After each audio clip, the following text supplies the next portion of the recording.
Hello, everybody. Welcome to Strategy and Future. My name is Jacek Bartosiak. With me is Świdziński, Strategy and Future team. And with us, our favorite guest, Vincent from GovCal. Hi, Louis. Great to see you guys. How are you?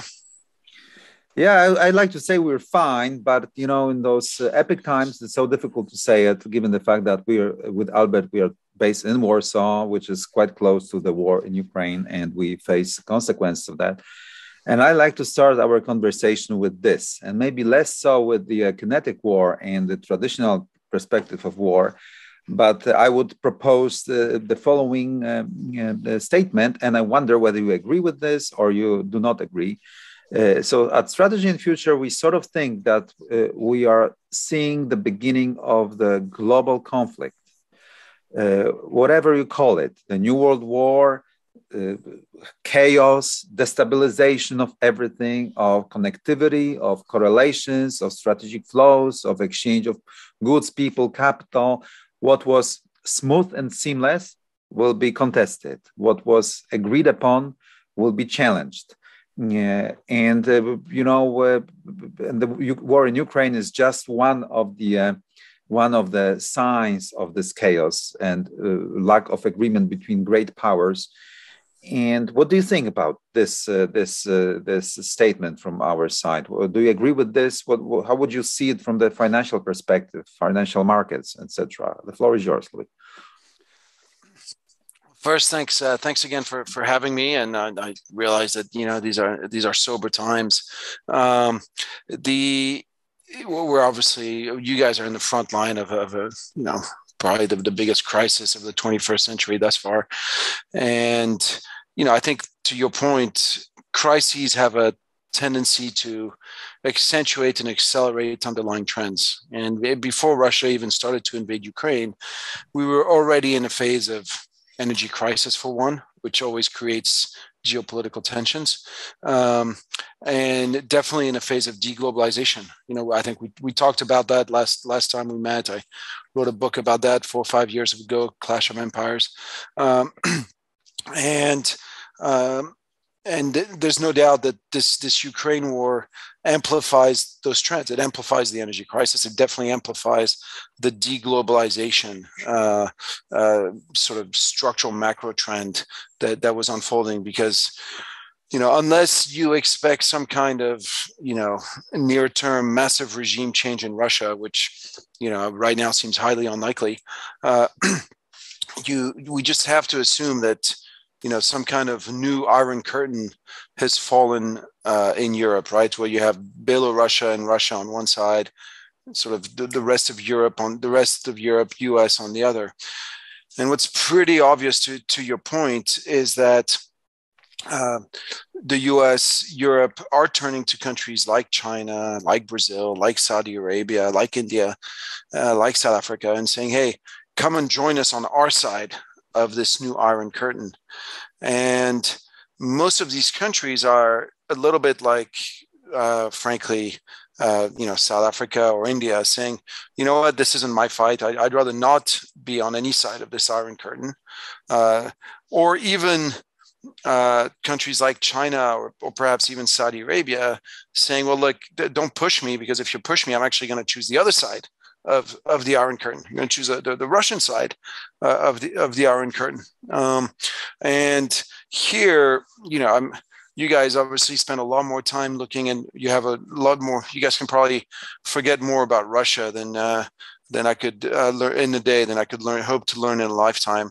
I spend most of my time looking at China, and there's no doubt that China's response to this has been, to this whole crisis, has been fairly, as I would say, as confrontational as it could against the Western world without creating a crisis. It's gone as far as it could, pushing the envelope as much as possible without creating a crisis. Why I'm saying that, please, if you just could, it's very important now. Let's try to be more granular. What do you mean? What's the... Well, it's obviously, China is basically continuing to say, look, I am going to keep trading with Russia. I am not going to, if you impose hard sanctions, I will follow them but probably to the letter, but definitely not to the spirit. I'm definitely not going to go above and beyond anything that you impose. So, if you want to impose anything, you better stick to it yourself. I.e., if you say I can't buy Russian energy, then you can't buy it either. So it's been, I think, China's made it pretty clear that they intend to continue trading with Russia. And in fact, this crisis for them is a tremendous opportunity in that, basically everything everything China needs to buy, Russia basically produces. And now all of a sudden it can buy all the iron ore, the copper, the coal, the natural gas, the oil that it needs, and it can pay for it in its own currency, in the renminbi. So China's not going to look at that gift horse in the mouth. But I think China's motivation in aligning itself with Russia in the way it has. Also, I think you and I discussed the Huawei crisis last time around, and this view in China that the U.S. is out to get them. And so I think there's a big part of the Chinese establishment today that very much feels like, well, hold on, if we team up with the Western world today to take down Russia and to embargo Russia and basically make Russia economically irrelevant, once Russia crumbles, then they'll come for us. Today they come for Russia, tomorrow they come for us. So let's not gang up on Russia, and in fact let's make sure that Russia can keep thriving. And so I think it does open the door to a far more antagonistic world. And that brings me, you're catching me today as you're hearing, I'm sure you, like me, you've seen all the social media posts on Shanghai and the lockdowns that are unfolding there, and the quasi riots and and how China is now looking to do the same thing in Guangdong, which is it's basically China's manufacturing hub, right? Guangdong is 110 million people. If it was its own independent country, it would be the world's fourth largest trading power. So, cutting off Guangdong from the rest of the world, having cut off Shanghai from the rest of the world, is a pretty potent signal from China. And you wonder, okay, why are they doing this? I mean, I wonder why they're doing this. Given what we know about how Omicron isn't killing anybody, and I don't mean it doesn't kill anybody, of course, but you get my drift. It's not. It's not the disaster that that most people feared. And is it China making a massive policy mistake? And just completely overreacting on COVID because Xi Jinping has been in isolation for the past 2 years, and just like Putin has been in isolation and therefore maybe gone a little stir crazy, is Xi Jinping also doing the same thing? Is it that? Is it B, that the variant, there's a new variant in China that's much worse and they're not letting us know yet, like they did with Wuhan? Or is it C, a sort of message to the Western world of, look, you still need us. And if you think ever of cutting us off, this is what you end up with: much higher inflation, dislocated supply chains, factories that don't work. So, be careful what you wish for, kind of thing. I'm very, I don't have the answers. All I have is questions. I'm scratching my head today. But to your point, you look at, China basically shutting itself down to Western trade. You look at, obviously, the Ukraine invasion, and you look at the energy crisis that's unfolding around the world, and you think, well, this setup is just not a good one. Yeah, Louis, in your book, which we discussed, you were reminding the readers about this, coup d'etat or change, of course, by the Saudis back prior to the Second World War. And now, like these days, we are seeing the courting by the Chinese of the Saudi crown princess. So what do you think? At what stage of de-dollarization of oil trade, plus all other commodities, all other Eurasian trade we face, given the fact that the signal, anti-Russian signal, that everybody might be scared of, that India or China will be the next one on target? So what do you think? Where are we in this process? Okay, I'm going to be long-winded, but bear with me because this is a super important question. And you know, before I even answer, I want to highlight that we're all the fruits of our own experiences, right? And all of our beliefs, they're all tainted by the experiences we've gone through. For me, I moved to Asia a little bit before the Asian crisis, and the Asian crisis came early on in my career, and it was a pretty shocking event. Within a few weeks, the entire middle class of Asian countries were wiped out, and a number of emerging markets as well. Turkey, Brazil, Argentina. And the reason I highlight this is that I think most policymakers in emerging markets came out of the Asian crisis thinking this can't happen again. And for this to not happen again, I need to maintain an undervalued currency and always accumulate hard currencies, mostly US dollars, but also euros, and accumulate US treasuries, accumulate German bonds, and basically always have a sort of safety mattress. So it's the safety cushion to protect me in case something bad happens. Now, for the past 25 years, as emerging markets, we're always happy to keep an undervalued currency and accumulating US treasuries all the time. I think our Western policymakers started to take it for granted. And we started to follow crazier and crazier fiscal policies and crazier monetary policies all across the Western world because, you never had to pay the piper. And so the returns as a result, the returns on bonds, on US treasuries, the returns on German bonds kept on deteriorating to the point where today US treasuries give you minus 5% real. And this is where you were coming into the Russia crisis. And there's a reason I'm going back into history. This is where you were. But yet people kept buying these US treasuries. And they were buying them, I think, not because of the returns on capital, minus 5% real is horrible. Who wants to buy that? But because of the perceived return of capital, the safety of capital, the view that, if tomorrow there's a crisis, well, I can always have access to my US treasuries and I won't go through another Asian crisis. And that was what drove emerging market buying. Now, all of a sudden, this has been upended by the decision to freeze Russian central bank reserves.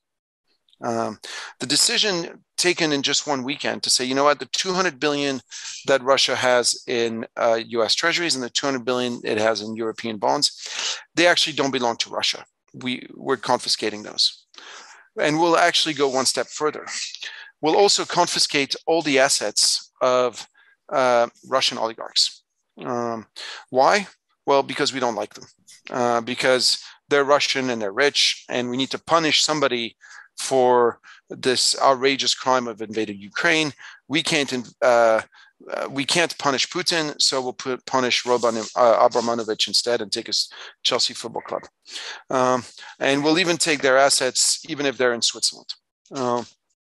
Now, for me, this was a massive shift. It was a shocker. It was a shocker because if I think of the Western world, our biggest comparative advantage in the Western world is the rule of law.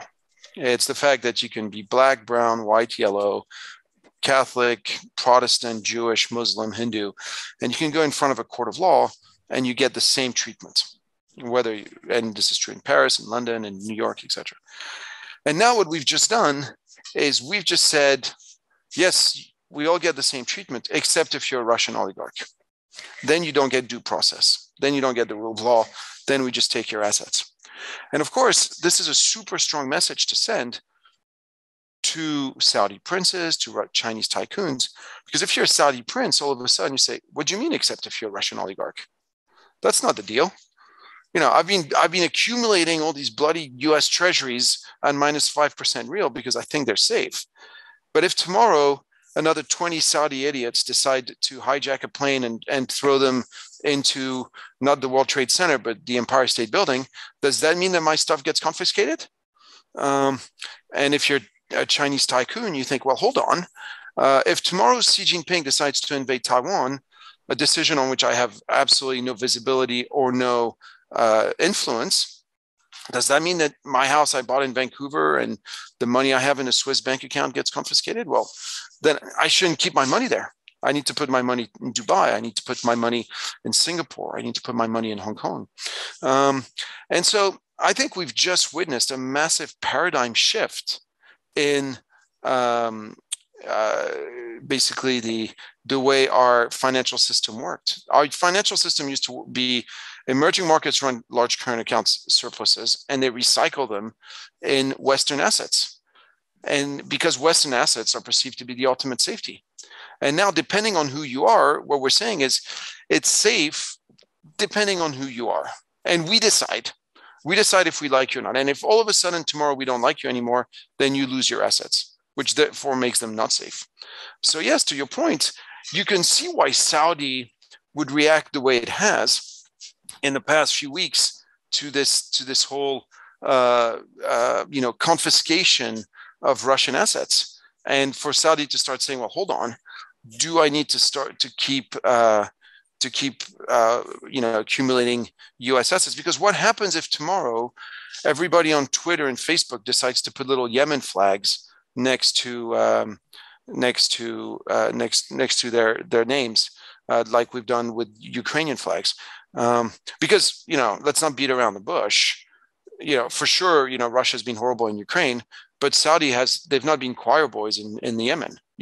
Yemen is as much of a humanitarian disaster as Ukraine is, potentially. It's been an absolute disaster. And so, you're Saudi, you might think, well, hold on, do I risk getting canceled?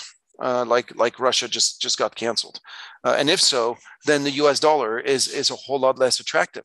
Now, so that's your first massive dramatic shift in the global financial architecture. Your second dramatic shift is, Putin's response to this has been to say, well, okay, there's no point in me earning US dollars or euros anymore. I can't do anything with those. So since, if I sell natural gas to Europe and they pay me in US dollars or euros, those get confiscated, then what I'm going to do is I'm going to say, if you want this natural gas, if you want this oil, if you want this coal, you have to pay me in rubles. And if you don't have rubles, and nobody has rubles, then you have to buy the rubles from me in gold at a rate of 5,000 rubles per gram of gold.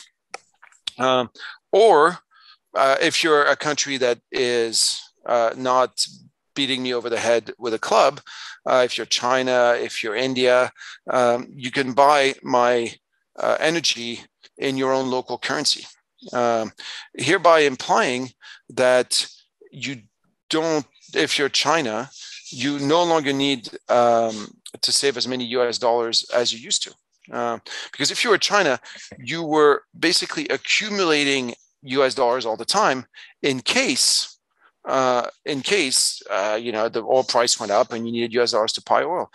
If now you can buy your oil or your natural gas from Russia and you pay for it in renminbi that you can always print, you don't need US dollars anymore. So you can let your trade balance basically deteriorate, i.e. you can shut down Guangdong, you can shut down Shanghai. You don't need to sell stuff to the US anymore. You don't need those dollars. And then you can also turn to Saudi Arabia and say, oh, by the way, Saudi Arabia, you know what? I'd love to buy more oil from you. Your oil is the best. I love your oil. It's so good. It's so much better than this Russian crap. But you know what? Russia, they take renminbi. So, unless you take renminbi, I'm just going to keep buying from Russia. And I think that's the unraveling we're starting to see. I think that's why Western bond markets are tanking. We're in the midst of this profound shift. If I could throw out a bit of a far-flung question, but of course this Saudi Arabia relationship with the US and reinvesting the profits from selling the oil to the US, I think you could easily trace it at least to 74 and the aftermath of the embargo. Yep.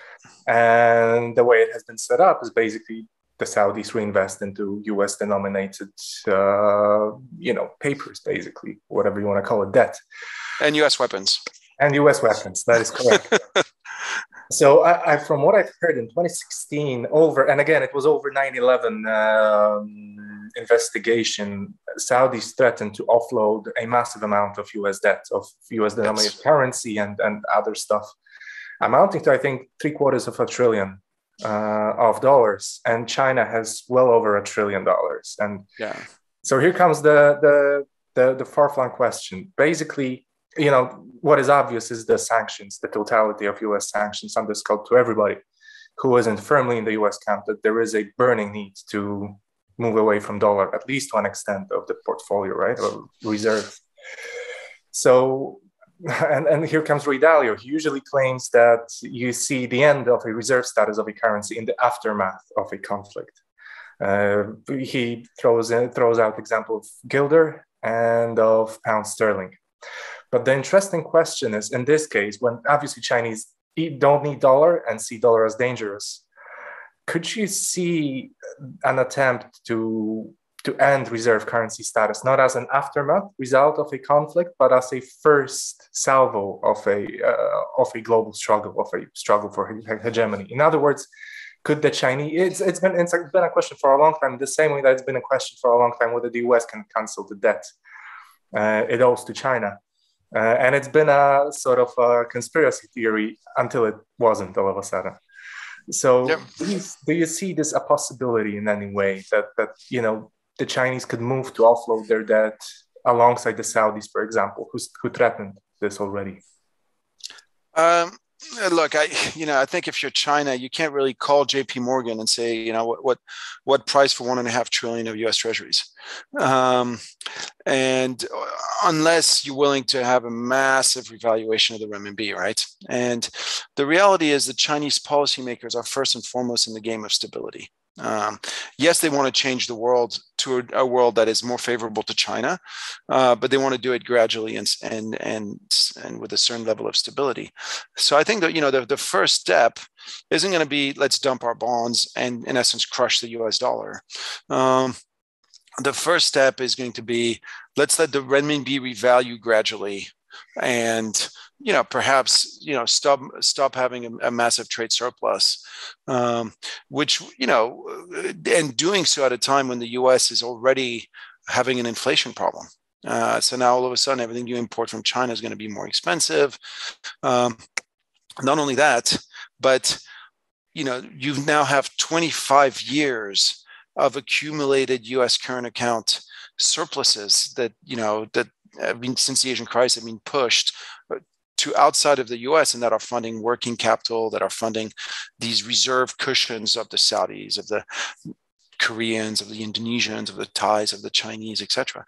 And basically gradually show that you don't need so many dollars abroad. And so all these dollars that are today sitting abroad are going to make it back into the U.S., hereby feeding further the inflationary problem of the U.S. And so, no, look, I think if you're China, you don't need to make a big abrupt change. The trend is moving your way now. The reality is, and I talked about this in my book, Clash of Empires, and into my new book as well called Avoiding the Punch. The trend, this whole attempt to de-dollarize Asian trade, de-dollarize emerging market trade, it's been like a work site under construction for the past 10 years. And the house is coming out of the ground. It's being built brick by brick. Now, for me, the big question, you highlighted how with wars, you get a shift in reserve currencies from the guilder to the pound, from the pound to the dollar. Could we see this time? I'm not even sure. It's, in today's world, with all the technology we have, et cetera, do we still need to have a reserve currency? Do we even need a reserve currency? When Poland trades with Hungary, why should that be settled in US dollars or euros? Why can't it be settled in zlotys or in Hungarian florins? When China trades with Korea, why doesn't that get settled in renminbi? Why does it need to be settled in US dollars? Now, the reason it all got settled in US dollars is because deep down, most economic activity is energy transformed, and energy, to your point, has basically been anchored to the US dollar since the early 70s. And all global energy was priced in US dollars. And so, whether you were Korea, whether you were Taiwan, whether anybody who wasn't a producer of energy needed to have US dollars. And so would want its trade settled in US dollars because, energy is life. But if we move to a world where different countries will pick different energy policies, China is reopening its coal mines as we speak because of the energy crisis that's unfolding there. So it's, some people, I think Korea will do the same. They'll just turn to cheap domestic coal, and to hell with pollution, to hell with COP26, to hell with, green timelines. Between being cold and being polluted, they'll pick being polluted. So you'll have, different parts of the world doing, and then all of a sudden you have the world's single biggest energy producer, Russia, because not only is it the biggest oil producer, but it's the second biggest natural gas producer. It's the biggest coal producer. I mean, you name it. So the world's biggest energy producer is now saying, "Look, I'm going to price my energy in whatever currency. I mean, I'm going to price it in my own currency if I don't like you, and I'm going to price it in your currency if I like you." This is a massive shift from the U.S. We've lived in a world where anybody who tried to price energy in anything but the US dollar had about a 3-month shelf life. Saddam Hussein was gotten rid of in 6 weeks when he tried to do it. Gaddafi was gotten rid of in a month when he tried to do it. So anybody who tries to price energy, except, getting rid of Putin is harder. Obviously he's got nuclear weapons. You can't just roll in there and get rid of him. And so, so you're left with the quandary now of, you have the world's biggest energy producer saying, I'm no longer going to price my energy in US dollars, and I'm going to price it in a bunch of different currencies, number one. Number two, so you think, okay, either the US has to get rid of him, but that's World War III, so that's problematic. Or number two, we have to convince people to not trade with Putin, so we have to basically, describe him as the new version of Adolf Hitler and highlight all the crimes that are unfolding in Ukraine, etc. Or option three, we have to convince him to basically back off and to basically cut a deal on Ukraine and then reinstate him, etc. But that number three, the more outrageous crimes occur in Ukraine, then the harder that number three solution is to the harder it is to reach a compromise in Ukraine, right? So it's, if you have things like Busha happening, it's like how do you sit across from the guy and cut a deal? It becomes impossible for the Ukrainian politicians. It becomes impossible for the European politicians. So I think this is so, all in all, it leaves you with a world where, unless you have World War III happening, where we are going to be de-dollarizing. Hello, and that takes me to even more escalatory question, if I may put it that way. In a nutshell, who's going to win? Let's say in 15 years. What is your bet?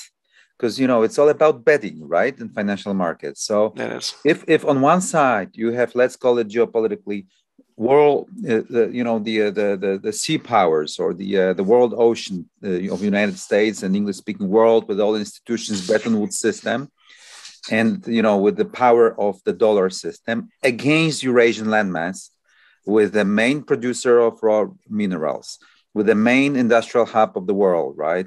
With the two largest populations on planet Earth, and with with Asia itself. So who's, the contest of the contests? If you are right that China will side with Russia and will not leave it alone. So who's going to win? So what's going to emerge after this 15 years? Using the model of the prices, the efficiency, the yields that though this economy and that economy, this system, that system may produce, the debt, and I would add financial capitalism against production capitalism. Even in terms of philosophy, you can debate those things. So, how would you bet? usually the safest bet is the guys who fight the war are the losers, right? In financial terms. So, during World War II, you wanted to own Sweden, you wanted to own Switzerland. And you didn't have the capital destruction there, and those compounded at the best rates. So today, the big loser, it's pretty obvious for me. It's Europe, right? I mean, aside from Ukraine and Russia themselves, that are right now the big losers, Europe stands to lose the most. We're paying the price for crazily stupid energy policies, and we're going to keep. These things are not that easy to turn around very quickly,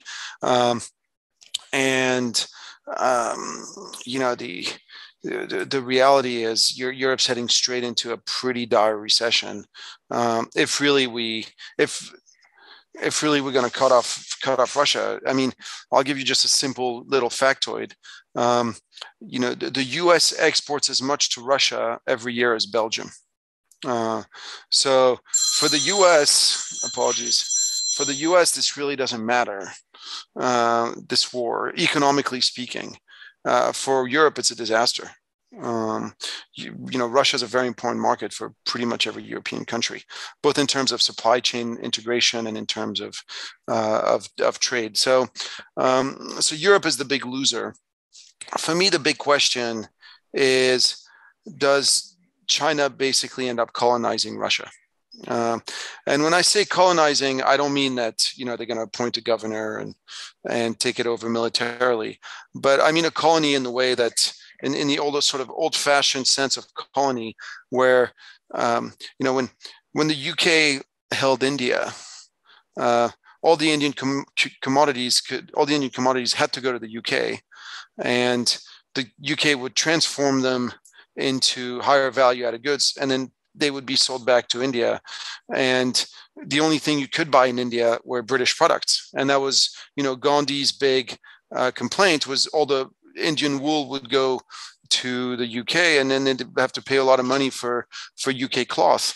Are you going to see exactly the same thing between China and Russia, where basically the only place Russian commodities can go is China, and the only thing Russian people can buy is Chinese-made goods, Chinese higher value-made goods? Right now, that seems to be where we're heading. Unless a deal is done where, unless there's some kind of regime change in Russia. But assuming that neither of these things occur, and that we sort of stay with this current status quo, with this sort of Iron Curtain and Russia on one side of it, and China being really the only trade partner for Russia, that means that the Russian economy will in essence be renminbified, and the hard currency of Russia will become the renminbi. And that, again, the sort of low value added commodity exports will go to China, who will get those at a discount, and Russia will have no choice but to buy higher value added Chinese goods. So for me, the big winner, the way things are profiling themselves, is China, which is why you can understand why China is very happy for this status quo that's just being unleashed to continue, and it's basically being offered Russia on a silver plate with a bow in its hair. Why you don't turn a gift horse away in the mouth, right? And I'll just finish on this. For the past 45 years or 50 years, the onus of U.S. foreign policy has been to keep Russia and China separated. That's what Kissinger managed to do. And they managed to do it at a time where China economically didn't really matter. But that was, I would say, the big success of U.S. diplomacy for the past 50 years was to keep those two blocks apart from each other. Well, today they've never been closer. And so I think to a large extent, there's a failure of U.S. diplomacy here unfolding, because they complement each other so well. Russia produces everything China needs. China produces everything Russia needs. Together, they're much stronger than separated.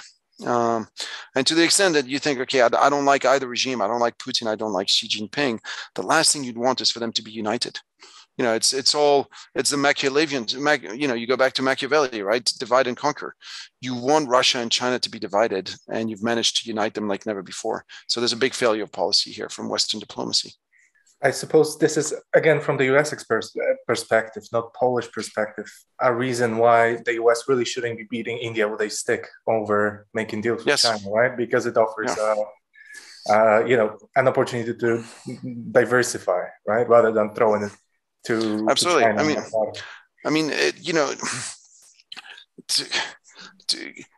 India and Russia have always gone along pretty well. And there's a lot of tension between China and India. So if you're the US, you want to play on that to at least try to salvage something. Now, there's also always been a lot of tensions between Saudi Arabia and Russia. So if you're the US, you want to play on that. But they seem to be losing that relationship. And I think, they're losing it for a number of reasons. Perhaps the most obvious one was the horrible murder of Khashoggi in the Istanbul embassy, and which has made MBS a sort of persona non grata in Washington, D.C. The last G20 meeting, the U.S. didn't want MBS there. So they only invited his father. So, you risk pushing, sometimes realpolitik is what it is, and you have to hold your nose. But because right now they risk pushing, if you create an axis, Saudi Arabia, India, China, Russia together, that'd be a debacle for U.S. diplomacy. Mm-hmm. Mm-hmm. If I may, in that vein, Louis, how about Europe? How does the United States play Europe with this, Ukrainian concept?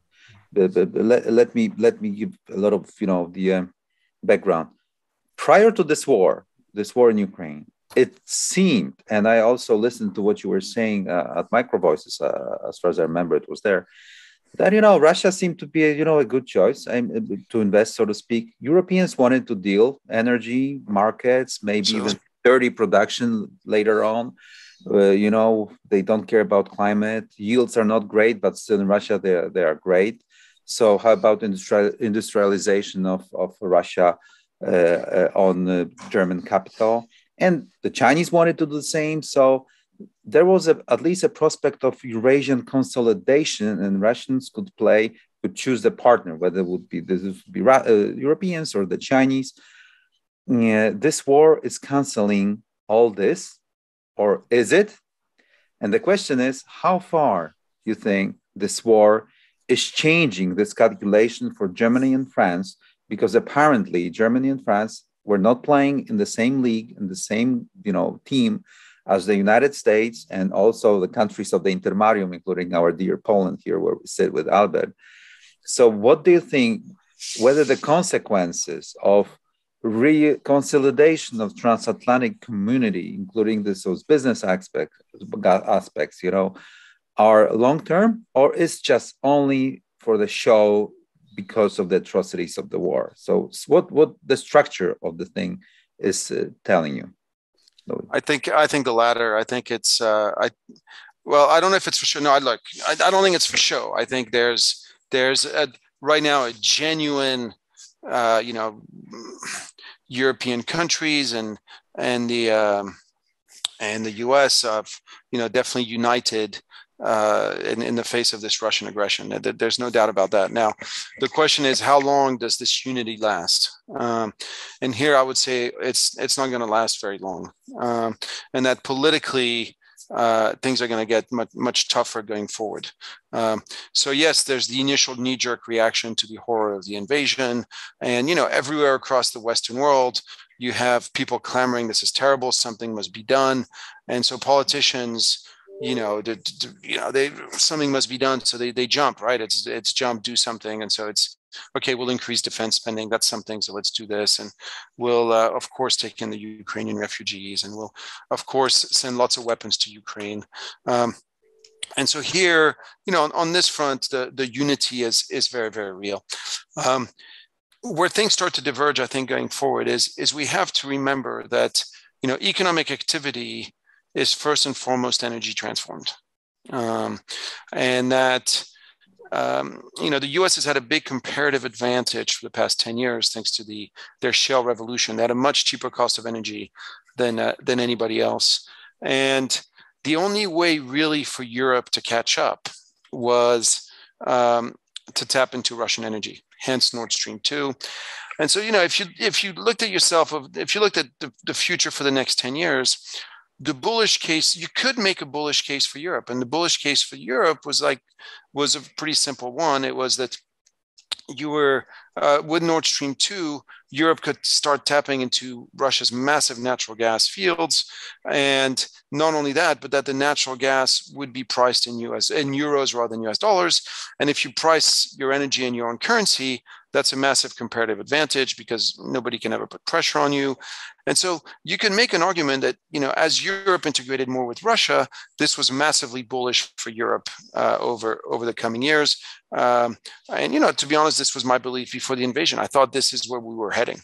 And obviously, the hope that Europe is now going to be buying Russian gas for euros in the future seems highly unlikely. Again, unless you have regime change, but seems highly, highly unlikely. And so we now have a situation where, we are entering into a full-blown energy crisis. There's not going to be enough energy to go around. We're entering into a full-blown food crisis. The countries that are going to suffer the most from this energy crisis and this food crisis are basically all the countries based around the Mediterranean. Whether on the north side of the Mediterranean or the south side of the Mediterranean or the east side of the Mediterranean. And so and by the way, this was the same story in 2011, 2012. Energy prices went through the roof, food prices went through the roof, Greece went bust, Italy nearly went bust, Spain nearly went bust. You had the Arab Spring all over the southern part of the Mediterranean. You had massive immigration wave, rise of populist parties. And so that's going to be the big problem in Europe again. And with the food and energy crisis, populist parties are going to thrive again, number one. And number two, you're going to get not a single, but a twin immigration crisis. The first wave of the immigration crisis we're dealing with now with obviously the Ukrainians that are fleeing their war-torn land, understandably. And then the second wave will be the North Africans and Middle Easterners who will also be fleeing lands where there is not enough food and therefore a very high probability of political instability, revolutions, and whatever else. So, all this to say that, the threat of populist parties doing very well at upcoming European elections is extremely, extremely high. And it might come as early as in the next 2 weeks in France with Marine Le Pen. As electricity bills have gone up, as food prices have gone up, as gas bills have gone up, the gap within Macron has gone, and to the point where it's statistically not impossible that she wins. And then at that point, what do we say about Western unity? And we've already seen the level of Western unity that the EU shows. Orban crushes it at the election in Hungary, and immediately the EU punishes him. And I don't know if they did that as a warning to France. If they did, that was quite clumsy, because obviously the message is, you get EU money unless you vote for people we don't like, is not a sound message to pass to voters that are already in a bad mood. And so, no, look, I think then you get to the question, okay, do you get populist leaders in Italy? If you don't get one in France, I think Italy, that has to have an election within the next year, is an extremely, extremely high risk. And so the reality is, everybody's very happy to talk unity, to always talk unity until you get to, you talk unity. But when the food, electricity, gas prices start to really take a bite, things get tougher. Yeah. And it'll take a much bigger bite in Europe than the US. If I could follow up on this, because the transatlantic unity and its dimension vis-a-vis Russia is one thing, but I would venture to say that the true gauge of transatlantic unity would be the stance that Europe takes vis-a-vis China. Because again, it's not Russia that is a very good point. That is true. As a true existential threat to the US, it's China. And there was a summit a couple of days back on the 1st of April, of all dates, between the Europeans and Xi Jinping and Wang Yi and others. And there wasn't much in the way of statements, but there was a statement by Jose Borrell, the High Representative, for basically Foreign Minister. And he said, we absolutely do not consider China an existential military threat to the European Union. We might not be happy with them for many reasons. They aren't very nice to Muslims in Xinjiang and so on and so forth.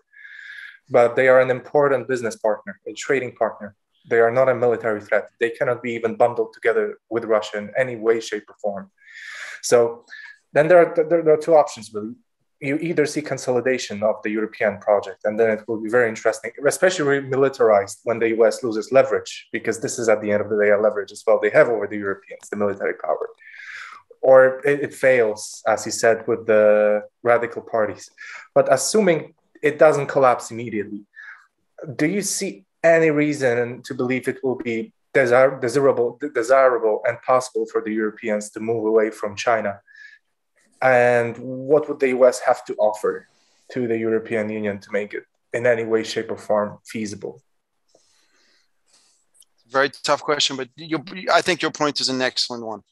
That indeed, it's easy for Europeans to be anti-Russia. You know, you have the naked aggression, you have all this. It's pretty easy to follow that bandwagon. On China, indeed.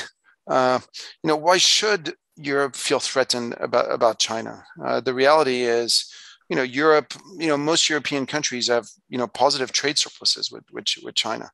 It's Germany's single biggest trade surplus. So if you're Germany, the last thing you want to do is cut off China.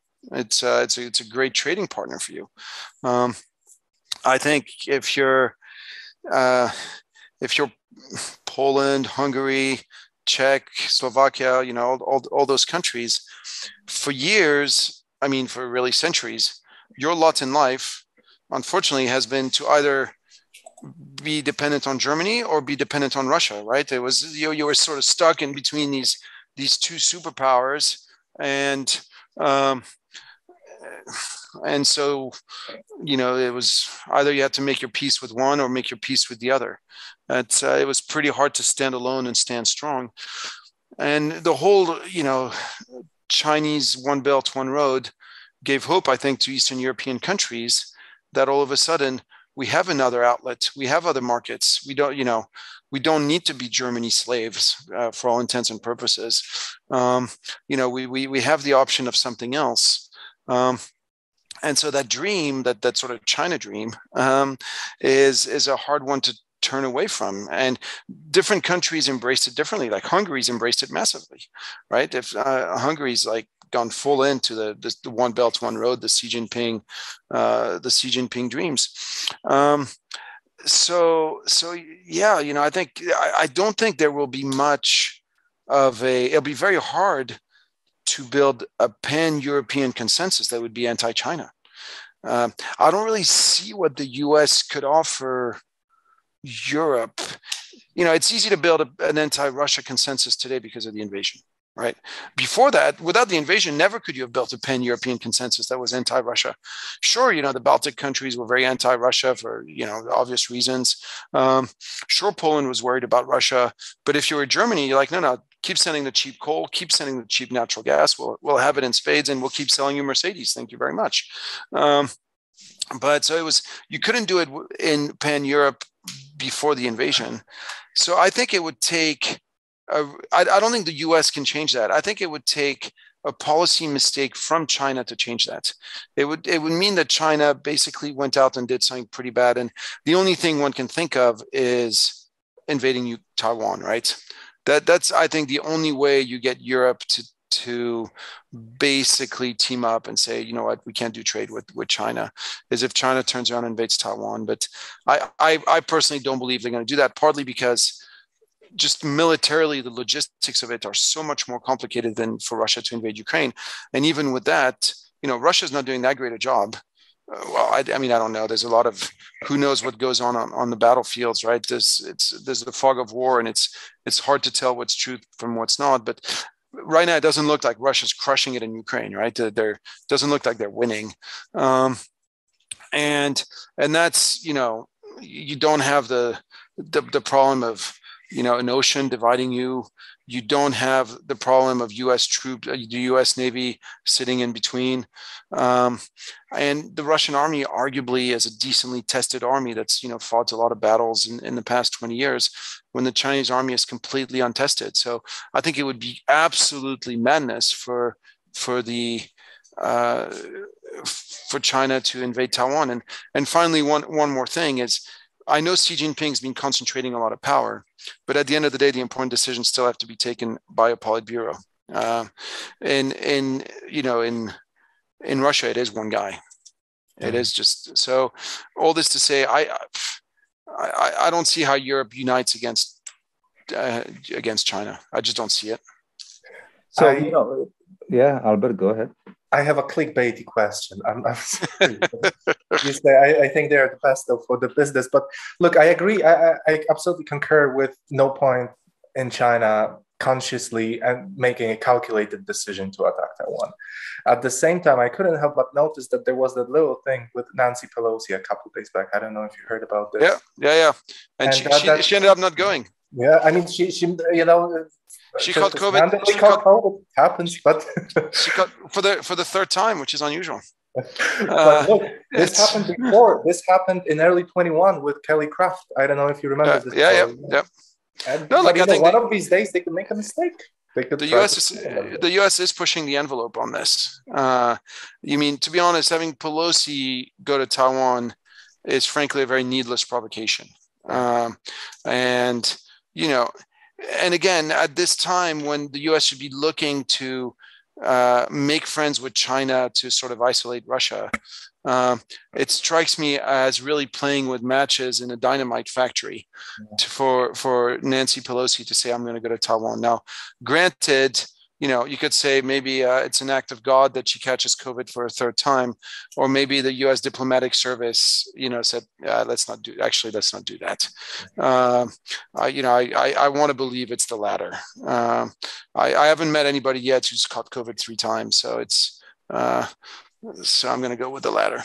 And at such a fortunate time too. But look, again, here comes the clickbaity question. So let's assume China props up Putin because there is a risk of regime collapse. They don't want this. And this is that thing that could change the calculation, as you said. Yeah. And then the US comes up with the idea to send somebody really important and acting in the administration to Taiwan. And then China does what it threatened before to do, it doesn't attack Taiwan, but it quarantines Taiwan. It doesn't even blockade Taiwan. So it doesn't really exhaust the definition of an act of war, but it quarantines Taiwan, the airspace over Taiwan and territorial waters. So what happens next? And let's then say that the US launches some sort of sanctions depending on the severity, either like Trump sanctions, but stronger with the listing, or it goes for the jugular like it did with Russians. So what will happen next? Not even in terms of war, but in terms of economic situation. It's a difficult question, and again, clickbaity one, but it's an interesting proposition, right? And not completely impossible. Yeah, and if I may add the wood to the fire, Louis, even without invading Taiwan or quarantining Taiwan, what would happen to the financial markets if, for any reason, in this, Eurasian power game, the United States said that we are not paying the debt, we are not honoring acknowledging the Chinese money, the Chinese, rights to bonds, and so on. I think the US are tanks. Yeah. I think if they do that, I think the US are tanks. You can't pick and choose who you pay back amongst your creditors. Now, you could do it, I think, if you're basically at war with that country, but that's it. Which brings us to Taiwan. Could we get in that situation? I think, look, China's made it pretty clear where the red lines the U.S. shouldn't cross, or for that matter, European countries shouldn't cross. If if the Western world insists on crossing those lines, then yes, I think we may have to worry about a blowback. So, what would that mean concretely? I think the first thing you'd want to own is the Korean chip makers, because the world would run out of chips. If you start to have an embargo, Taiwan is, the biggest producers of semiconductors. We already don't have enough semiconductors.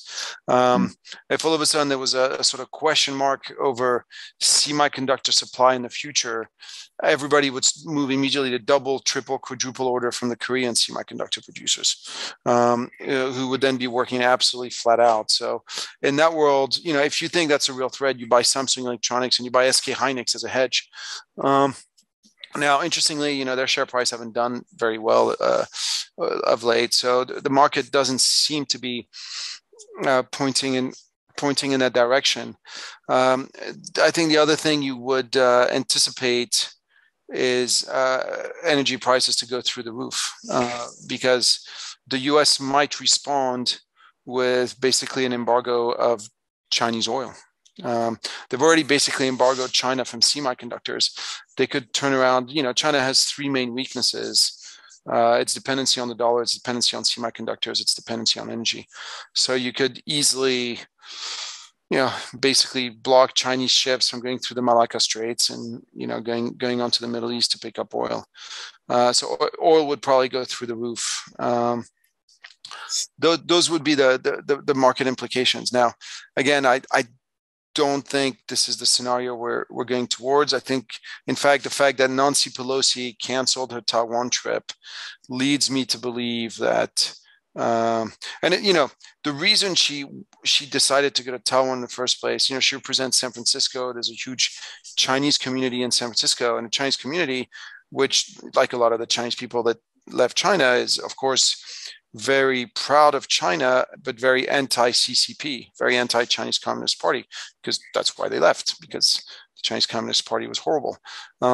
So for her going to Taiwan, it was really, I think, sort of her playing local politics, perhaps more than thinking of the greater interests of the United States. And the fact that the trip was canceled was probably somebody from the State Department tapping her on the shoulder and saying, look, this really is not useful. So I'm hopeful, actually, given that we've just seen this, I'm hopeful that that we actually don't go down this path. But, you could say, well, what happens if, Mike Pompeo becomes the Republican candidate, because he's supposedly going to be running, and, he keeps running around saying that the U.S. needs to recognize Taiwan as an independent state. Now, I don't think Mike Pompeo wins the presidency, partly because, American elections are seldom won on foreign policy issues. But yeah, so you could see it as a threat.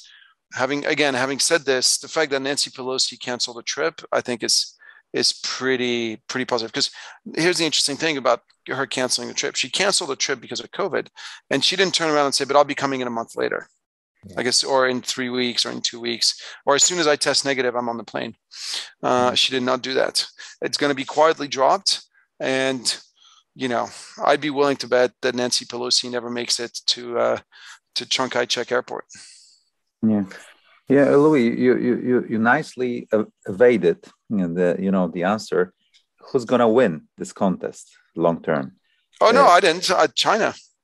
China. I think China. China gets to colonize Russia. Europe, for me, is the big loser. I think it's a bit of a wash for the U.S. I don't think it changes much for the U.S. It's, Russia was never a big market for them. They're energy self-sufficient in the first place. They're agriculturally self-sufficient. But Europe is the one that ends up with the energy crisis, with the immigration crisis. So Europe is the big loser. China is the big winner, because China gets to price all the commodities it needs in its own currency. Mm-hmm. And in your Clash of Empires, you were comparing the comparative advantages, either China or United States. So what would you change? What would you add to the calculations these days? And sort of what proved to be wrong in your calculations back then? Or maybe what sort of book would you write today? Yeah, the two massive new changes from when I wrote the book. The energy crisis I alluded to is now confirmed, which is obviously pretty good news for the Middle East and pretty bad news for Europe and bad news for big parts of Asia. The food crisis that we're in is also not confirmed. And that has potential big geopolitical ramifications, not least of which, one of the things I didn't talk about in the book, which now seems likely with the energy and the food crisis is an immigration crisis.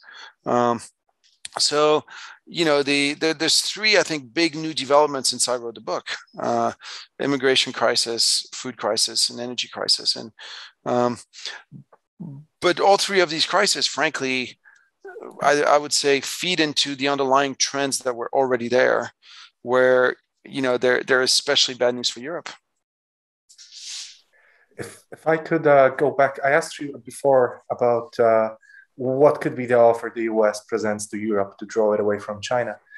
And then the last time we spoke, you pointed out, and I think you pointed out numerous times in different interviews, that you are yet to see a coherent US plan how to win. And I think it's because it's very hard to imagine how it could be done, taken into the fundamentals, that the US has. But I've heard interesting statements by Catherine Tai, which again, she didn't really came up with a solution. She came up with a low effort attempt to put genie back in the bottle, because she basically said she wants to recouple, the US should recouple with China. But the way she made it sound is, try to put China back into position it had in value chains back in the 90s and early 2000s. So she didn't really came up with something that I think could be interesting to China, and rather, you go back to being what you were and, the clothes you grow out of before. Not much more. At least I couldn't see anything like that. But do you think there is some sort of modus operandi or modus vivendi that the US can offer to China without going or falling into this, dynamic of a hegemonic rivalry, economically speaking? If you'd asked me 3 months ago, I would have said yes, very possibly. With the unfolding war, I think it's much more challenging, because now that we have this Iron Curtain in Europe that's fallen, it forces everybody to position themselves, and the US and Europe have, they are passing on the message, either you're with us or you're with Russia. And there's, and again, a lot of emerging markets want to say, well, can I choose none of the above? But the answer increasingly is no. So it's, at this time of conflict, it's hard to see how that works, right? It's hard to see how you don't end up with big power conflict. But how would it look 3 months ago? What would be the offer the US could have presented to China, or like a proposal? I think the proposal to China could have been one where you turn to China and you say, look, you have major weaknesses in semiconductors, and you have major weaknesses in energy, and yes, you're dependent on the US dollar. Now, to the extent that you accept to remain dependent on the US dollar, we will guarantee your energy security, and we will guarantee your semiconductor security. And perhaps that's a deal China would have taken. Maybe they wouldn't have, but that deal was never on the table. That deal was taken off the table with Huawei, and with the putting on the sanctions list PetroChina, CNOOC, and putting basically all of the Chinese oil companies on the sanctions list, making it impossible for any Western companies to do business with them. So, the deal could have been, okay, we'll help you develop energy assets. We can even develop energy assets domestically, and do it more efficiently than what you're doing. Maybe that could have been a deal, but anyway, I think that ship has now long sailed. Yeah, Louis, before we end, because unfortunately we are navigating towards the end of our conversation, regretfully. My question might be a little bit outlandish, but I always wanted to ask you this question and I always forgot. At Strategy and Future, we also cover, technology and that imposes on geopolitics, and we closely follow the new era of space. Elon Musk, SpaceX, the Starship, yeah. So the new technology that is creating a sort of a new paradigm, new economy, maybe, and so on. So, do you think, and based on how the financial markets react to SpaceX and all those barons of the space and potential new breakthrough technology that reusable rockets, so do the markets signal that this might be the era comparable to invention of the electricity or combustion engine or steam engine, or something that will change how we operate, introducing the new factor into all this geopolitical considerations that we have been covering for the last hour? So what is your take on that? I think that's a great question. And look, capitalism typically either needs new territories to expand in. This is the period of the railways in the United States or the railways in Britain, or, the birth of emerging markets, the entrance of China into the WTO, etc. So, it either needs new territories to expand into, or it needs, new processes, basically to get excited about. So for the past decade, we've been in obviously a bull market driven around new processes. It's all been about tech, right? It's Mark Andreessen's software eats the world. That is clearly coming to an end. You're seeing it in the implosion of a lot of the sort of more frivolous tech names. And therefore, if you think of the next phase of capitalism that we're in, I think there's two potential avenues. One of them is the one you highlight, where in essence, we go and discover new territories. Now, the problem is, how do you make these new territories in space profitable? And this is the big question mark. But so that's one option. The second option is we've come to the end of the bull market on new processes. There are no new territories to expand. In fact, instead of globalizing, the world is deglobalizing, and territories like Russia are falling off the map. So it's not about new territories, but it's about the Malthusian constraint, which is where markets fall every now and then, where you start looking onto yourself and thinking, oh no, there won't be enough for everybody. And I fear that this is the next phase of the current bull market. We're now entering into the Malthusian constraint phase of the bull market. Maybe space will be the outlet that gets us out of there, but I doubt it. I doubt it, because it's very exciting, but it takes so much money for no returns. So for now, I remain. I have a few friends who are all sorts of gung ho on space and will invest on anything that's linked to space. Arguing that it's the next internet and it's the next software space, but I don't buy it. If I could, I know we're out of time. Quick question, circling back to the very first thing you said about China and its reaction to Shanghai and closures and lockdowns. You listed Chinese government bonds as one of 3 anti-fragile assets next to gold and energy. But looking how weird this current policy is, I mean, it was understandable, but now it's just weird.